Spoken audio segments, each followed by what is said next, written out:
I mean, there's so many people who are very sincere sitting in your uncle's crusades and in churches that promote a prosperity gospel and a word of faith thing. How do we feel about these people who are just kind of blindly don't understand they're being deceived by some of these teachers? Well, you asked how do we feel about them. I think that we need to feel like they're the mission field, certainly.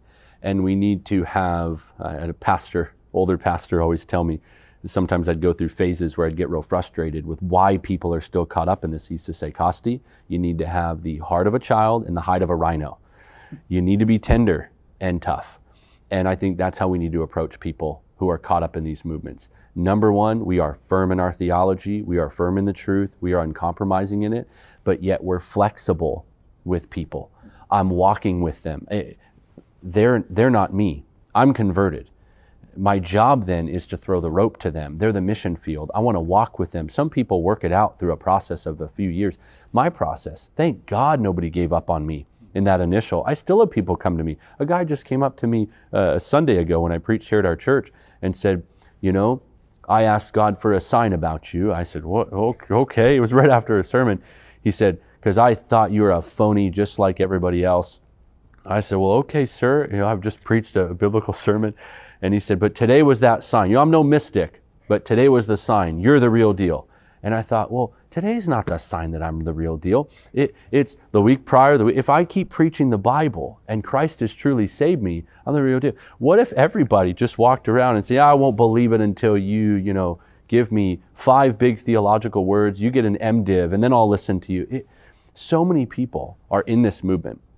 And it's going to take patient, gentle, godly, long-suffering people who are living what Jude writes about in the later verses, like Jude 17 to 23, where he says, have mercy on those who are doubting. Save others, snatch them from the fire. And then he says, have mercy on others with fear, hating even the garment polluted by the flesh. It's 3 categories. You've really got these people that are doubting. I want to be gentle and patient with them and walk with them. No hardness of heart towards them, even if they're deceived.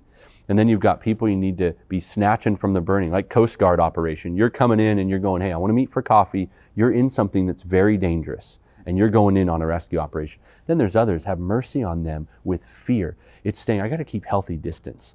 Full disclosure, that's how I operate with my uncle. He knows, he has heard the truth. He understands certain truths.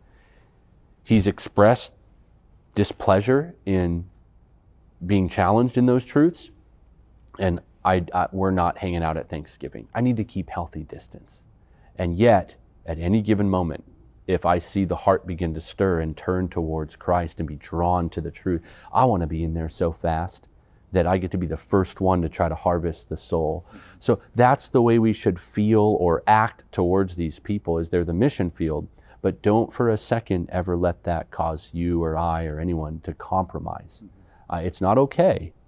So I want to be on mission with them. I hope that helps. That helps greatly.